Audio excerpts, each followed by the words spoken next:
Halo semuanya, selamat datang di Cerita Anak Rantau. Bareng gue dia, seperti biasa kita akan membahas cerita-cerita tentang rantauan. Ya, apa kabar semuanya? Semoga kita semua dalam keadaan sehat. Buat sahabat-sahabat rantau yang masih dan sedang merantau, kita sama-sama semangat, oke? Ya, di video kali ini gue mau membahas sebuah topik yang sangat melekat dengan cerita anak rantau, yaitu homesick ya, atau kangen rumah, rindu kampung halaman gitu. Homesick ini mungkin bisa dibilang adalah eh, proses adaptasi dari seorang anak rantau sampai dia benar-benar bisa sepenuhnya mengenal daerah baru yang dia tuju tersebut, karena kan biasanya dia di rumah, biasanya dia dengan lingkungan keluarganya yang sangat-sangat ngangenin gitu ya. Nah, di video kali ini kita akan membahas pengalaman pribadi gua untuk homesick ini, dan juga nanti setelahnya kita akan sama-sama share tentang bagaimana sih kita bisa menghadapi homesick dengan cara yang tepat tanpa mengganggu schedule kita dalam misalnya kita berkuliah atau kita kerja atau kita sekolah. Oke, jangan kemana-mana, stay tune, tonton video ini sampai habis. Oke, yang pertama gue mau sedikit share tentang pengalaman pribadi gue kurang lebih tahun 2016 ketika gue memutuskan untuk merantau dari Lampung ke Jakarta, yang mana gue adalah seorang anak rumahan sekali yang tidak pernah atau ya bisa dibilang sangat-sangat jarang sekali untuk berpergian sendiri keluar kota gitu kan kalau nggak sama keluarga. Nah, waktu itu 2016, waktu itu excited banget kan mau merantau. Wah, di kosan kayak apa ya gitu. Ternyata malam pertama gue tidur di kosan, gue tidak bisa tidur alias insomnia. Sampai subuh gue nggak bisa tidur, bener-bener gelisah, kayak di mana saya gitu kan, kayak apa yang terjadi, kayak otak tuh baru berpikir kayak oh gue udah nggak sama keluarga gue lagi gitu, yang biasanya gue buka pintu misalnya dapur atau misalnya emak gue lagi ngapain, tiba-tiba ini buka buka pintu kayak nothing gitu. Apalagi waktu itu kosan gue tuh nggak ada jendela, jadi bener-bener cuman tembok 4 sisi, yang mana itu ukurannya juga paling 3 meter kali 3,5 meter, bener-bener kecil gitu kan. Jadi itu mungkin nambah nambah rasa nggak nyaman gitu kan, sehingga muncullah yang disebut dengan homesick, rindu rumah gitu loh. Nah, mungkin buat teman-teman di luar sana yang juga saat ini sedang merantau, pernah ngalamin juga nih yang namanya homesick. Secara umum yang gue perhatikan dan waktu itu gue sempet sharing juga sama teman-teman gue, ada setiap orang tuh beda-beda gitu.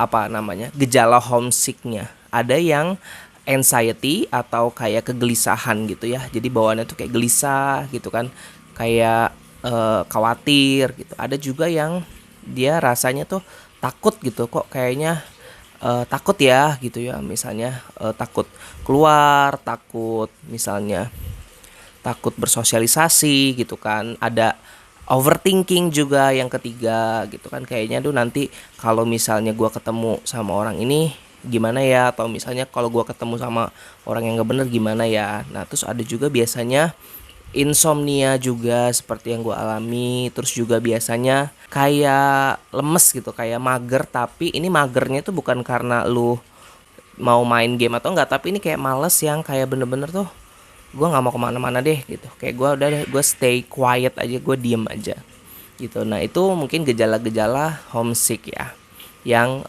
gue pernah alami, dan juga waktu itu gue sempat share ke beberapa temen juga, mereka sempat ngalamin itu gitu. Nah, mungkin kalau kalian ada yang punya gejala lain atau punya cerita tentang homesick, boleh banget komen di kolom komentar ya.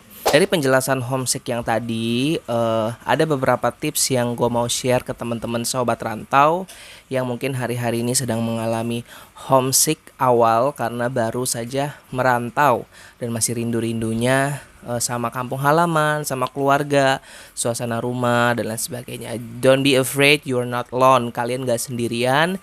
Kita semua pernah struggle dengan hal-hal seperti itu. Oke, kita masuk ya ke tipsnya. Tips yang pertama adalah eh, jaga komunikasi dengan keluarga dan saudara kalian gitu. Jadi kan kita itu homesick, rindu rumah gitu ya. Nah, sebenarnya yang dirindukan itu kan bukan hanya sebatas makanannya, bukan hanya sebatas tempat tidurnya, tapi kan lebih kepada orangnya gitu loh, sama ayah kita, ibu kita, kakak, adik, kalau ada kakek, nenek di rumah kita. Nah, itu dijaga komunikasinya, bisa by phone, WA, kalau kalian mau video call itu lebih baik gitu kan, supaya kalian tetap merasa dekat walaupun kalian jauh gitu. Jaga komunikasi, jangan takut untuk menceritakan hal-hal sepele yang kayak misalnya, Bu, aku hari ini makannya sama nasi goreng. Tadi aku beli nasi goreng di tempat kosanku, di belakang kosan ternyata ada nasi goreng enak loh gitu.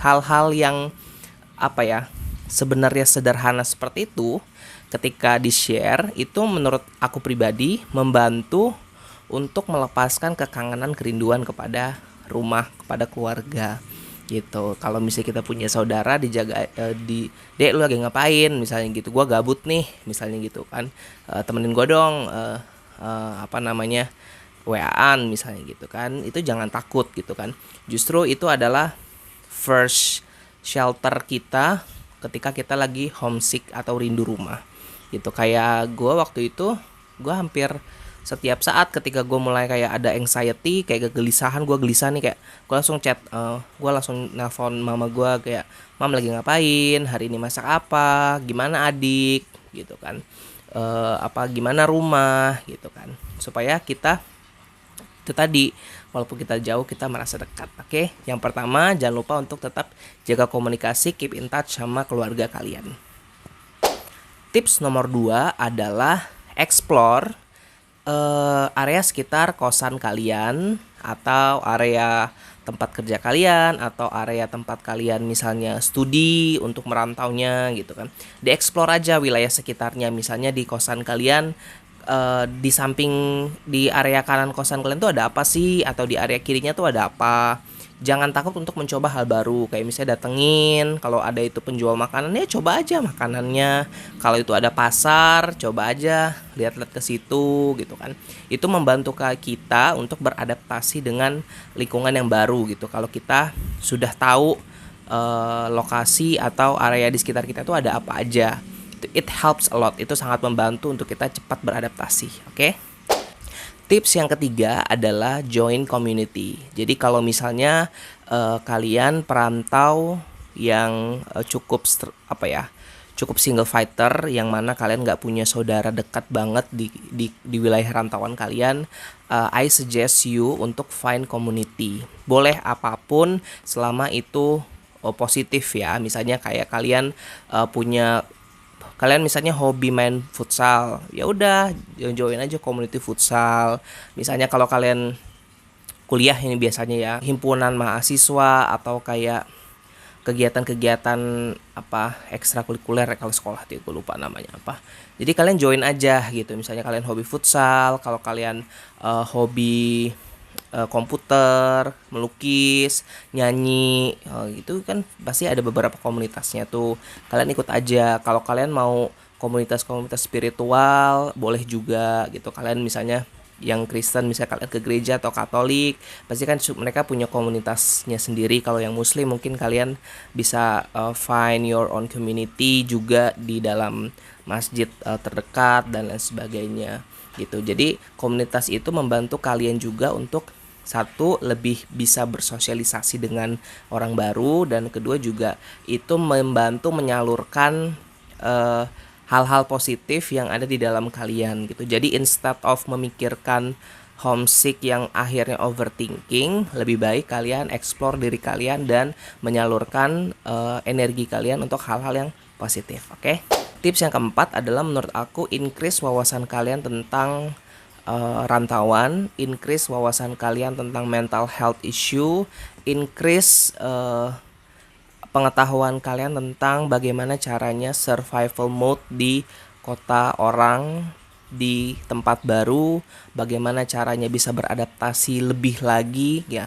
Itu pembahasan-pembahasan seperti itu kan sifatnya bertebaran ya dimanapun, kayak di YouTube. Kalau kalian mau senang baca buku juga silakan saja. Nah, itu menambah pengetahuan kalian tentang bagaimana sih bisa mengeksplorasi diri, bagaimana bisa beradaptasi lebih cepat gitu. Itu akan membantu kalian banget secara pengetahuan ya, untuk bagaimana supaya tidak kena gejala buruknya, misalnya kayak kekhawatiran yang berlebih, ketakutan yang berlebih, insomnia berlebih, apalagi sudah sampai misalnya dibantu konsumsi obat. Itu menurut aku membantu kalau kalian menambah pengetahuan akan hal-hal tersebut. Oke. Yang kelima, yang terakhir, yang tidak kalah pentingnya juga adalah jangan lupa berdoa. Beribadah, dan selalu mengucap syukur setiap hari gitu. Itu lebih kayak ke ini ya, self reflection, mungkin kayak refleksi diri gitu ya, kayak kita berdoa every day in the morning sebelum kita bekerja, sebelum kita kuliah. Lalu kita juga thankful gitu ya, bersyukur atas segala sesuatu yang terjadi gitu kan. Itu membantu juga, itu membantu kita juga untuk merilis stres yang ada di kepala dan hati kita, supaya nggak jadinya bom waktu yang sesewaktu bisa meledak gitu kan. Gitu, jangan lupa untuk beribadah, jangan lupa juga untuk bangun sisi spiritual kita. Selain kita membangun sisi fisik kita juga membangun jiwa kita, tapi kita juga membangun sisi spiritual kita gitu. Nah, itu membantu kita lebih tenang ya biasanya. Oke, nah jadi ada 5 tips ya yang tadi gue bagikan ke teman-teman. Semoga bermanfaat dan semoga bisa membantu teman-teman yang sedang merantau, sedang mengalami struggle dengan yang namanya homesick.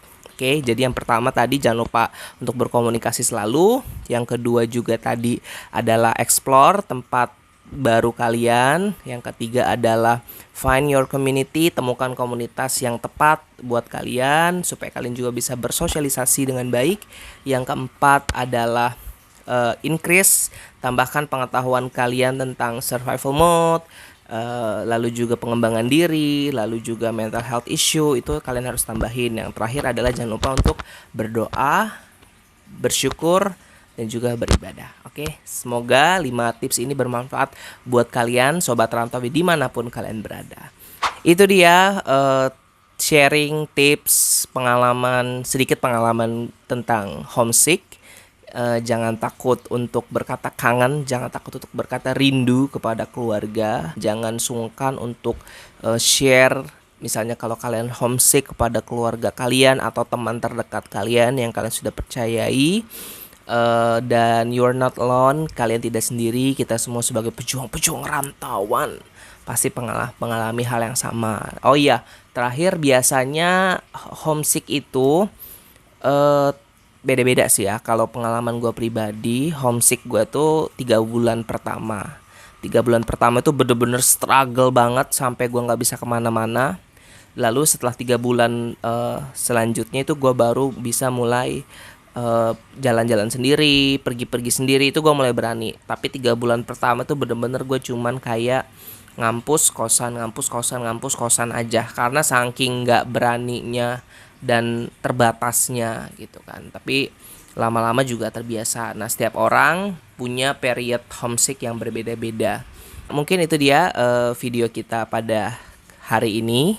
Kalau kalian suka dan bermanfaat video ini buat kalian, ataupun kalian tahu ada saudara kalian, teman kalian yang sedang merantau, please kindly share this video kepada mereka supaya mereka juga mungkin terbantu dengan sharing kita pada hari ini. Dan jangan lupa juga untuk like, subscribe, dan komen di kolom komentar kalau kalian punya cerita tentang homesick. Kalau kalian mau nambah masukan, jangan lupa untuk tulis di kolom komentar. Oke, sampai jumpa di video-video selanjutnya. Stay tune di channel Cerita Anak Rantau. Bye-bye.